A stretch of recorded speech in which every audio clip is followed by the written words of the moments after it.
name is Diego Alfonso, and welcome to the Florida Aviation Network, broadcasting in the clear and in conjunction with PGTV, Comcast, and Bright House.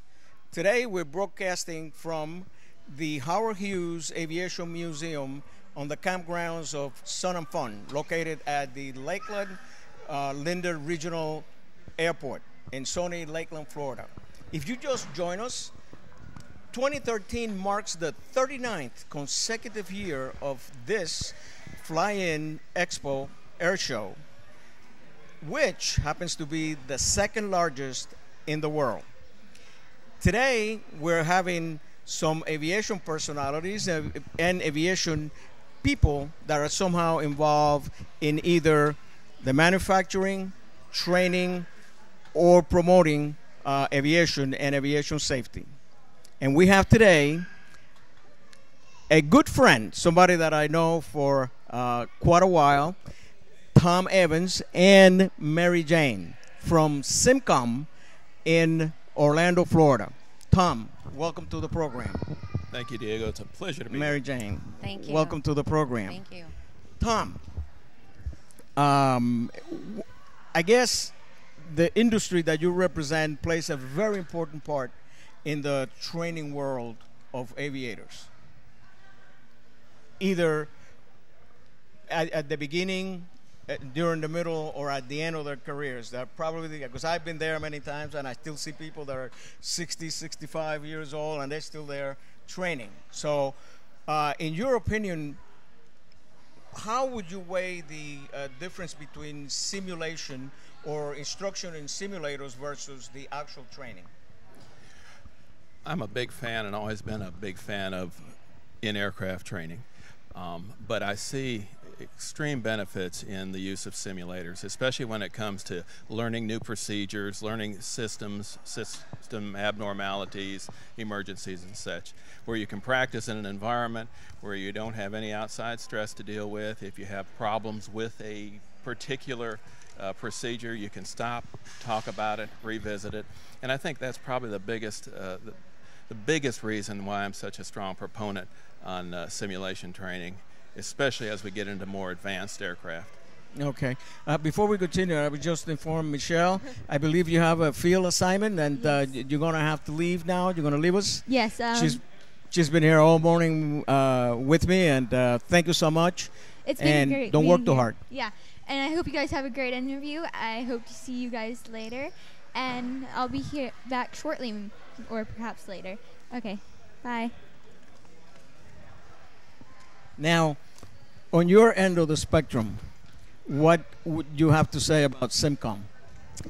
Well, I've been at Simcom for 23 years, so I've had an opportunity to meet all types of pilots from all over the world.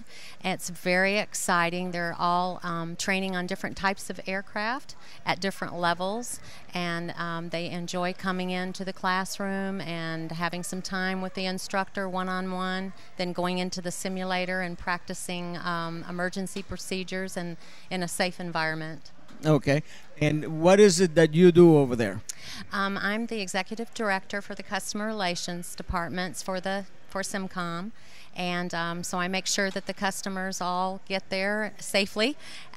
We do a lot of the TSA for our non-U.S. citizens. We make sure that they are set up for the correct courses, have all their training materials. We kind of give them a little tour of the facility prior to their course so that they know where they're going, and they have a point of contact right off the bat, so if there's anything they need at all, they know who to call. Okay. In my book, your position, you're the POI. You're the point of impact. Yes, that's true. That's where everybody comes in first. That is so and, true. And does that. And I happen to know a lot about Simcom because, my son works there part-time. Yes. And I was involved there, too, because I was an inspector just to last July when I retired. And I had the opportunity to go a lot to Simcom, to some of the operators that we had oversight of, did the training there, and some of them did the truck rides over there. And the thing I love about Simcom the most is like on the second floor at the end of the hallway over there where you put all those cakes and the muffins and the juice and all. That's the break room. That's where the good stuff is. I think that's Yes. probably the best place in the whole area. Now, Tom, when it comes to actually Eric Crump, which was here before you came, they're developing a program now, which is a radical change from what has been done before. I think they're integrating now their knowledge base and the practical base all in one, instead of just getting knowledge, and then take them to the airplane. And they feel that an on-hands thing from the very beginning is much better. Which brings me to the next question, which is the automation we have now. We have airplanes that literally fly themselves. And is that good or bad? I think what we're seeing with the technology right now is fantastic. Some of the increased safety as far as aviation suites and autopilots and all the navigational equipment out there available. It's a great thing, but we see quite often pilots becoming way too complacent and a little bit more than what we would like to see, getting away from being able to hand fly an airplane if they needed to, being able to hand fly instrument approaches if needed. And that's, I think, a big part of what people do when they come back for recurrent training, is we try to get them back into their basic skill set, focusing on using all that technology. You want to be able to use it, but you just don't want to trust it to the point that it takes you somewhere that might not be good. Exactly. It seems like when they get in an airplane and they punch that button, that is religious, somehow that's going to work forever. And that's not the case. We know with that stuff can really come back and hurt them. I've been an instructor for over 40 years, and I taught individuals that have purchased aircraft with all the things that they could put in the aircraft, including autopilot. And the way I came across that was, no, it says you're not going to use any of this stuff until you learn how to fly this airplane by hand. And even when I was flying, I would use the autopilot on cruise, but I'll do the departures and the arrivals, even the approaches, just to stay current. Because the day that now, if I'm hard pressed, if I'm kind of maybe a little tired or something, I will probably use it, but not as a crutch. I see people taking off and boom, boom, pushing the button and let the airplane do its thing. So where do you see the training of pilots going with this new generation of technical advanced aircraft and all this new technology that we have today? You mentioned that integrated approach that Eric had spoke about.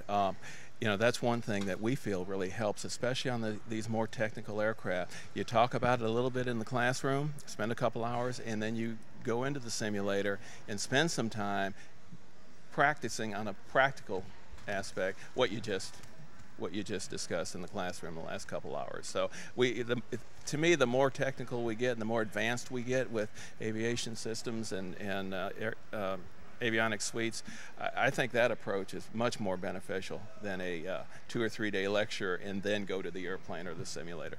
Okay. Now, do you get over there a lot of pinch hitter courses, like sometimes husband and wife team, and the husband wants the wife to learn how to fly, that type of thing? Is that something that is being promoted, or? We see more and more of that, and I think Mary Jane could probably explain it better than any. On a weekly basis, I have a lot of non-pilot flying partners that are sitting in the right seat, very anxious, not enjoying their flights, because they're concentrating on worrying about what will I do if the pilot becomes incapacitated, and they're really afraid. So I always encourage them to take a pinch hitter course, because it's so important. And what they don't realize is it is such a confidence builder, and it will change your whole flying experience, and you will actually start to enjoy those flights that you take. And I've had many come back and say, it's the best thing I have ever done. Now I feel a part of the airplane, I feel a part of the flying experience, and I don't sit and worry. And it's saved their relationship in some situations. And they're enjoying their flights now, which they should be doing. As long as I know who's PIC. Oh yes, right yeah. in the beginning. That's got to be delineated there, right there. Tom Tomby, that one a long time ago. You know, usually when guests come to the program, you're the one that's going to tell the stories. But since you brought this up, I got to tell you a story. And I'm kind of breaking the rule here of professional interviewee or interviewer. My claim to fame as an instructor came when I had a student that I taught, private, instrument, commercial, and multi-engine. He was not a commercial pilot. He was a wealthy individual, and he just wanted a twin-engine airplane. His wife passed. A few years went by, and I kept giving him every 6 months or 4 months, he would call me and we'd go and do some training in the airplane. One day he meets me. We used to meet for breakfast, and then we'll go fly. And there's a lady with him.